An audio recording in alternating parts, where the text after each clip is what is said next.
ইসলাম কত ইনসাফ করে দেখেন। ইসলাম বলছে না, ধর্ম যার যার উৎসব সবার বানাইও না। কেন?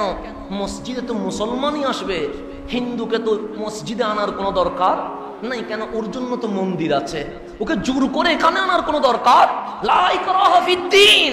ধর্ম নিয়ে কোনো বাড়াবাড়ি নাই। তোমার কাজ দাওয়াত দেওয়া, কবুল করবে কি করবে না তোমার দেখার বিষয় না, কারণ এটা হেদায়েতের মালিক কে?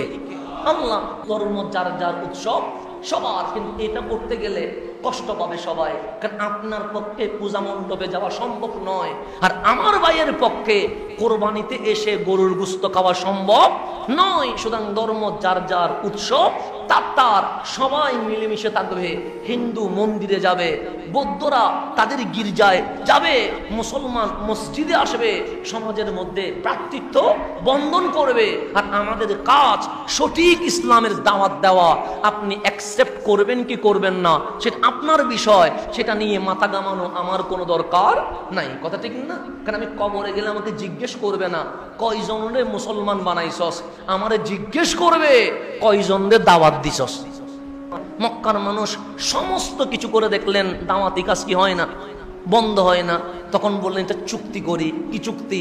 ধর্ম যার যার উৎসব সবার। এটা 1400 বছর আগে মক্কার মুশরিকরা করছিল। কি চুক্তি? এসে বললেন ইয়া রাসূলুল্লাহ, আপনার সাথে কি মারামারি আছে?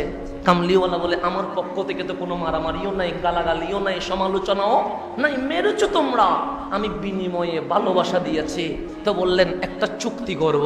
সে কি চুক্তি? সে ধর্মীয় চুক্তি।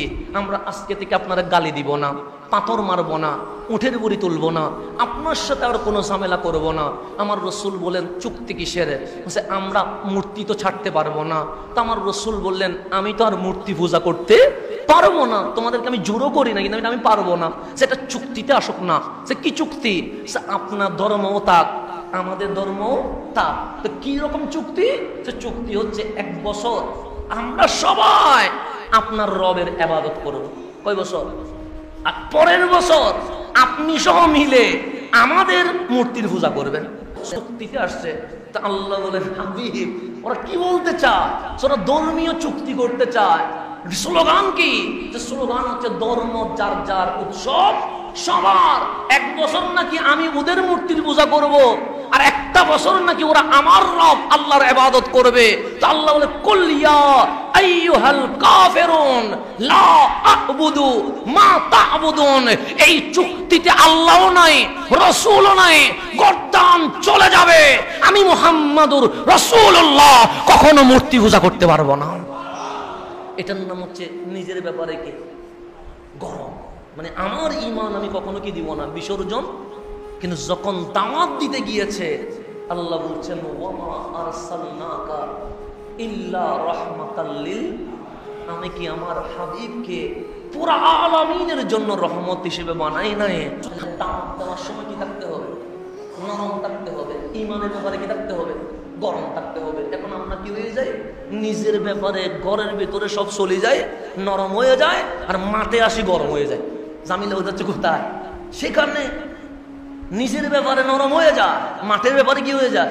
গরম হয়ে যায়। সেই জন্য পাবলিক আমাদের থেকে দূরে সরে যাচ্ছে।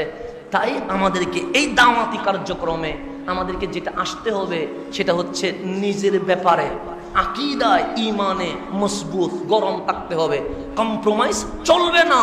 আর যখন দাওয়াত দিব তখন আমাকে অবশ্যই নরম হতে হবে। তখন দেখবেন ইসলাম প্রচার হবে, বিশ্ব শান্তিময় হয়ে যাবে।